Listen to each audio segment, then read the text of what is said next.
તો મિત્રો આજનો વિડીયો બહુ મસ્ત થવાનો, કારણ કે આપણે મહાદેવજીના એક એવા મંદિરે જઈએ છીએ જે બહુ જૂનું પાંડવોના કાળથી પણ જૂનું પાંડવોના કાળનું પણ માનવામાં આવે છે. તો એ મંદિર છે આપણે બાલારામ મહાદેવજીનું મંદિર. તો એ મહાદેવજીના દર્શન આપણે તમને આજના વિડીયોમાં કરાવવાના છીએ. તો તમે વિડીયો છેલ્લે સુધી બન્યા રહેજો. અને તમે જોઈ શકો છો આપણે એક્ટિવા લઈને અને બે મિત્રો અમે પહોંચી ગયા છીએ આપણે બાલારામ મહાદેવના મંદિર તરફ. તો જો હું બોર્ડ રહ્યું તીર મારેલું છે અને એ તીર મારેલું તો એ જગ્યાએ આપણે જવાનું છે અને મહાદેવજીના દર્શન કરવાના છે. અને એકાની એક ચમત્કાર પણ છે. ચમત્કાર એવો છે કે જે આપણા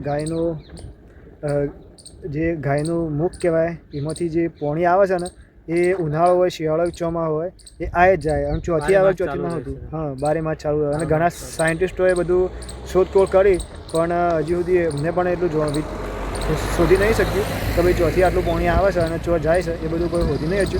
અને બનાસ નદીના કિનારા આપણે બાલારામ મહાદેવજીનું મંદિર છે. તો બનાસ નદીનું પણ વહે છે. હા, એ બનાસ નદી, અને બનાસ નદીના પણ દર્શન તમને કરાવશું. લોકેશન બનાસ નદીમાં બતાવશું. તો એ વિડીયો તમે છેલ્લે સુધી બન્યા રહેજો. અને આપણે અહીંથી જઈએ છીએ મહાદેવજીના મંદિર તરફ. તો અહીંથી આ ટાઈપનો રસ્તો ત્યાં વિડીયો બન્યા રહો. આપણે મહાદેવજીના મંદિર શેક જશું અને બધો રસ્તો તમે બતાવીશું. બહુ મસ્ત લોકેશન છે. તમે એક દિવસની પિકનિક માટે આવી શકો છો. અને વૈગન શું વૈગન તમે જાઓ કે પહેલું તો હનુમાનજીનું મંદિરના પણ દર્શન થઈ જાય. હનુમાનજીના મંદિરના દર્શન આપણે પહેલાં મહાદેવજીના દર્શન કરીએ, પછી આપણે હનુમાનજીના મંદિરના દર્શન કરીએ. અને ઘણા આપણે જે પૂજારી છે રહ્યા રીસ બરાબર પણ તમે લોકેશન બતાવી દઈએ. અને જો વૈગન શું મારો એટલે ઘણી પબ્લિક આવે છે. અને જો કે વૈગન પબ્લિક ઘણી આવતી જ હોય, ગમે તે દાણા આવતો હોય. જો હાલ લગભગ 3-3:30 આજુબાજુ થઈ જાય. જો બધા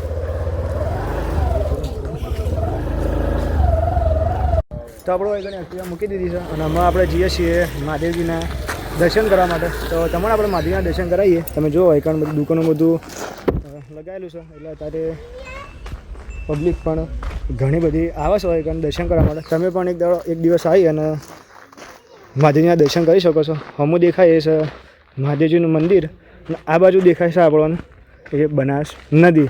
તો બનાસ નદી આપણે પેલી બાજુ થોડા જઈને તમને બતાવશું લોકેશન. પણ પહેલાં આપણે તો મહાદેવજીના દર્શન કરી દઈએ.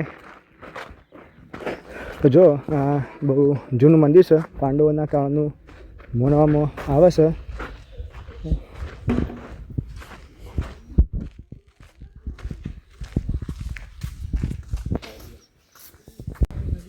તો આપણે તમે મહાદેવજીના દર્શન કરી દઈએ.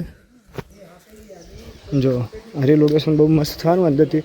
જો મંદિરની બનાવટ પણ બહુ મસ્ત હ.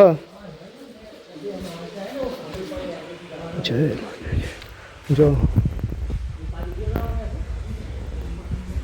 આ મંદિર એ ઘણું જૂનું છે, લગભગ 5000 વર્ષ જૂનું માનવામાં આવે. તો તમે મહાદેવજીના દર્શન કરી લો અને અમે મહાદેવજીના દર્શન કરી લઈએ છીએ. અને વૈકણ એક ચમત્કાર એવો છે કે ભાઈ ગૌમુખ છે, એથી આપણે પોણી એ મહાદેવજીના શિવલિંગને સ્નાન કરાવે છે. એ 12 માસ આવે છે. તોથી તમે જોઈ શકો છો વિડીયોની અંદર.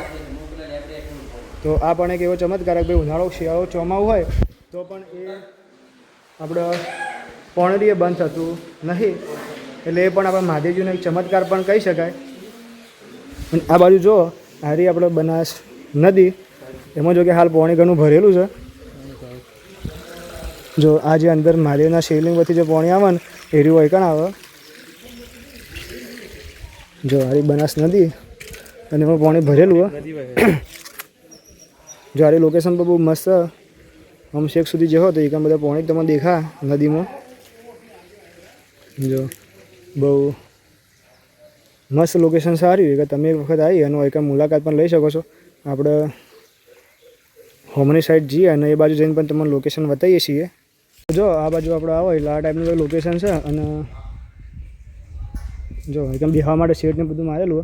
અને તમે આ બાજુ આવો એક જો એકણ એક ભાઈ નોટિસ મારેલી કે નદીમાં કોઈને નાહવા કે મૂર્તિ વિસર્જન કરવા જવું ને, કારણ કે મગર બીજા હોઈ શકે છે. એટલા માટે, કારણ કે આ જે નદીનું પાણી આવે એ સીધું ભોખરામાંથી જ આવે. એટલા માટે તો રિસ્કી કહેવાય. એટલે કોઈએ એવું રિસ્ક લઈ અને અંદર નદીની અંદર જવું ના, બરાબર. અને જો મહાદેવજીનું મંદિર એટલે મહાદેવના દર્શન આપણે કરી લીધા અને તમને કરી દીધા અને નદીનું લોકેશન પણ તમને બતાવી દઈએ થોડ આગળ જઈને. અને એકદમ ફોટોશૂટ કરવા માટે તમે પણ કરી શકો છો. આટલો ફોટો પાડો હોય તો આટલો ઊભા પાડી શકો છો. જો બહુ મસ્ત લોકેશન છે. હમણાં નદીમાં કમળ પણ ઉજવું. જો અરે ઝૂમ કરીને તમને બતાવું. તારી લોકેશન બહુ મસ્ત. તમે એક વખત આવી અને એકણ મહાદેવજીના દર્શન કરી જજો. બોલો રમેશભાઈ, તમને શું લાગ્યું મહાદેવજીના દર્શન કરીને? મહાદેવજીના દર્શન કરીને બહુ સારું લાગ્યું. તમે પણ એક દાર આવો તો મુલાકાત લેજો મહાદેવજીના મંદિરે. તો આરી લોકેશન બહુ મસ્ત. તમે એક વખત આવી મહાદેવના દર્શન કરી લો. બાકી આપણે બહારની સાઈડ થોડું લોકેશન હશે એ પણ તમે બતાવી દઈએ વિડીયોની અંદર, અને જેથી કરીને તમે આવો તો એ પણ લોકેશન જોઈ શકો.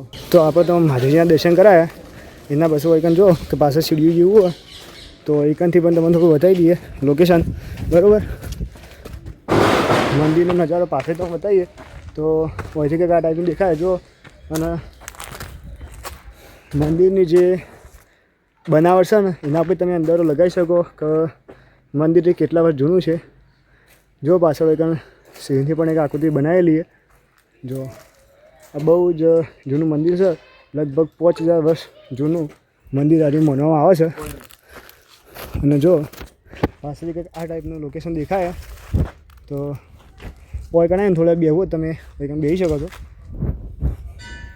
અનેક વખત આવીને એકદમ દર્શન તમે કરી જજો.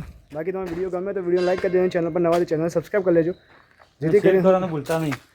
જેથી કરીને હું તમારા માટે જોરદાર વિડીયો લેતો આવું.